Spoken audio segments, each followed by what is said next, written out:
فجر کے بعد سونا کیسا ہے؟ فجر کی نماز کے بعد کیا سونا جائز ہے؟ علی صاحب ملیشیا سے۔ اسلاف میں بہت سے حضرات ایسے گزرے ہیں جن سے فجر کے بعد سونے کی ممانعت منقول ہے۔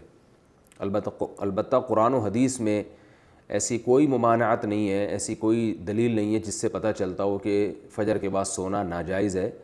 اسلاف اس کو ناپسند کیا کرتے تھے۔ اس لیے کیوں ناپسند کرتے تھے؟ اس لیے کہ اسلام نے جو ہمیں احکام دیے اور فطرت نے جو احکام دیے ہیں اس سے یہ بہرحال پتہ چلتا ہے کہ یہ کوئی سونے کا ٹائم نہیں ہے۔